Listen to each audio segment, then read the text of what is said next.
Movie की शुरुआत होती है और हम एक शिप के कैप्टन को देखते हैं जिसका नाम रॉबिन्सन है। रॉबिन्सन पहले नेवी में काम करता था, पर अब वो एक कंपनी अगोरा के लिए 11 सालों से काम कर रहा है। यह कंपनी समुद्र में जो जहाज गुम गए या डूब गए हैं उन्हें बाहर निकालने का काम करती है। फिर एक दिन यह कंपनी कुछ लोगों को जॉब से निकालती है, जिसमें रॉबिन्सन का नाम भी होता है। पिछले 11 सालों से रॉबिन्सन इसी कंपनी में काम किया करता था और अब अचानक से जॉब से निकाले जाने पर रॉबिन्सन काफी दुखी होता है, क्योंकि इसी जॉब की वजह से वो अपनी पत्नी और बेटे को टाइम नहीं दे पा रहा था। इसलिए उसकी पत्नी ने उससे डिवोर्स ले लिया था और अपने बेटे को भी वो अपने साथ ले गई थी। रॉबिन्सन अपने बेटे को बहुत मिस करता है। कंपनी में रॉबिन्सन का एक दोस्त भी था जिसका नाम कर्स्टन है। इसे भी नौकरी से निकाल दिया गया था और कर्स्टन के ऊपर काफी कर्जा भी होता है। वो काफी परेशान भी था और वो डिप्रेशन की गोलियां भी लेने लगता है। वह सब एक दिन एक बार में बैठे होते हैं तो कर्स्टन उन्हें एक सीक्रेट के बारे में बताता है। कर्स्टन अपने दोस्तों से कहता है कि 1 साल पहले कंपनी ने मुझे ब्लैक सी में भेजा था। ब्लैक सी समुद्र में ऐसी जगह है जिसकी गहराई 2200 मीटर है और ये 5 बड़े बड़े देशों से घिरी हुई है, जिसमें यूक्रेन, रशिया, टर्की, बल्गेरिया और रोमानिया जैसे देश हैं।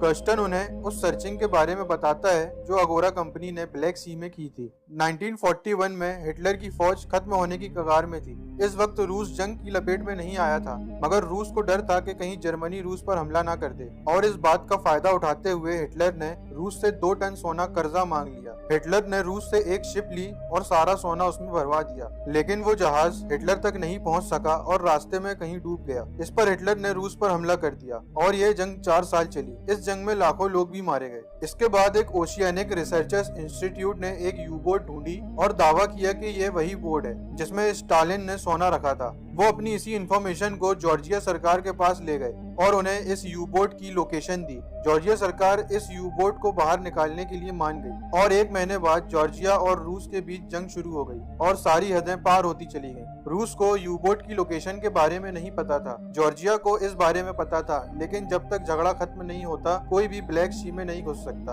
और वो यू बोट तब तक समुद्र में ही पड़ी रहेगी। जब रॉबिन्सन को इस बात का पता चलता है तो वो एक अमीर आदमी से इसके बारे में डिस्कस करता है, क्योंकि इसकी तलाश में काफी पैसा लगने वाला था और इनको पैसे की सख्त जरूरत होती है।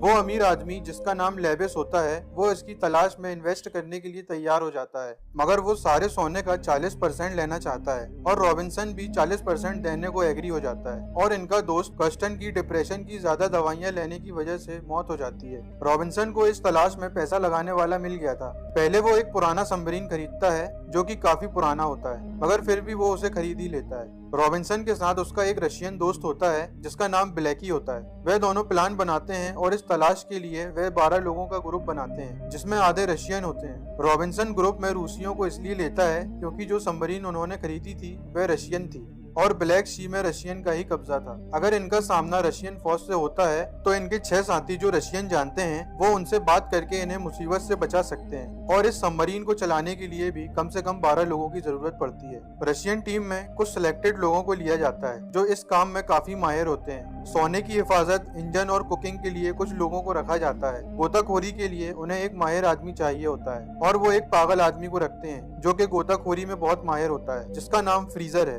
टीम पूरी होने और सबमरीन को लेने के बाद वो लोग समुद्र की तरफ निकल जाते हैं। जब रॉबिन्सन आखिरी बार नीले आसमान की तरफ देखता है और सबमरीन का दरवाजा करके इसे समुद्र में ले जाता है, तब ग्रुप का हर एक आदमी अपनी पोजीशन संभाल लेता है और ये लोग सोने की तलाश में निकल जाते हैं। अभी तक सब ठीक होता है। फिर कैप्टन सबको इकट्ठा करता है और सबको बताता है कि हर एक को बराबर का हिस्सा मिलेगा, जो कि बाकी का 60% है उसमें से, क्योंकि 40% उस शख्स का है जिसमें इन्वेस्ट किया है और वो डैनियल है जिसने इन्वेस्ट किया है। तो डैनियल कैप्टन विल्सन से कहता है कि तुम्हें ऐसा नहीं कहना चाहिए था, क्योंकि अगर यहाँ पर किसी शख्स के दिल में लालच आ गई तो वो किसी दूसरे को मार सकता है, क्योंकि इससे सबका हिस्सा बढ़ जाएगा और कैप्टन को तो ऐसा कहना ही नहीं चाहिए था। इस सबमरीन में सब लोग प्रोफेशनल थे और इस खतरनाक तलाश के बाद जब वो यू बोट की लोकेशन के पास पहुँचते हैं तो उसी वक्त एक रशियन डिस्ट्रॉय शिप इनके पास से गुजरती है और ये लोग अपना इंजन बंद कर देते हैं और बच जाते हैं। और वो लोग प्लान बनाते हैं कि सोने के साथ वो ड्राइवर शार्क को भी ले आएंगे जो इनकी सबमरीन पर धमाके से डिस्ट्रॉय हो गया था।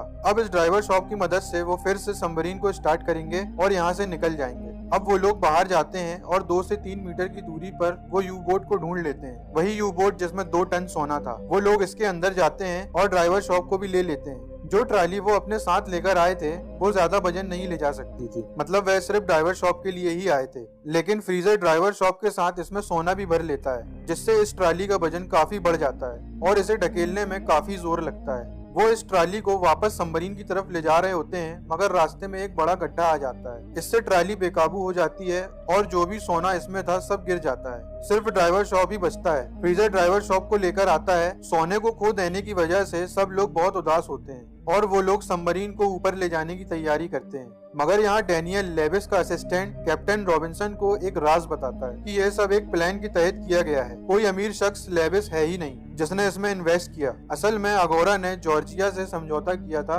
कि वह लोग बोट को नहीं निकाल सकते, इसमें खतरा है। तो अगोरा के लोगों ने यह प्लान किया था और कंपनी के सभी काबिल लोगों को निकाल दिया, जिसमें तुम लोग मजबूर हो गए और पैसे और इस कंपनी से बदला लेने को तैयार हो गए। अगोरा कंपनी ने कस्टन को $30,000 दिए ताकि तुम लोग को इस खोज के लिए एग्री कर ले और तुम आसानी से फंस गए। और जैसे ही तुम लोग सोना लेकर ऊपर जाते, अगोरा तुमसे सब कुछ ले लेता और तुम सबको गिरफ्तार कर लेता। यह सब सुनकर रॉबिन्सन को बहुत गुस्सा आता है कि कंपनी इतनी जालिम भी हो सकती है। अब जो सोना गिर गया था वो तो वापस नहीं आ सकता, इसके अलावा और भी सोना था जिसको वो सबमरीन में लाते हैं और यह उनकी सोच से भी ज्यादा होता है। और अब तो इन्हें लेविस को भी 40% नहीं देना होगा, सारा सोना इनका ही है। वो 8 लोग बच जाते हैं और उनमें से हर एक को 82 मिलियन मिलेंगे अगर वो इस सोने को ले जाने में कामयाब हो जाते हैं। तो वो लोग डिसाइड करते हैं कि अब वो अपनी लोकेशन पर नहीं जाएंगे, वहाँ से दूर चले जाएंगे ताकि अगोरा से बच सके। अब वो लोग सोना ले लेते हैं और ड्राइवर शॉप को चलाते हैं और सोचते हैं अगर ये चले या ना चले, या तो वो हमेशा के लिए निकल जाएंगे या इसमें हमेशा के लिए फंस जाएंगे और मारे जाएंगे। वो सबमरीन के इंजन को स्टार्ट करते हैं और उनकी सबमरीन चलने लगती है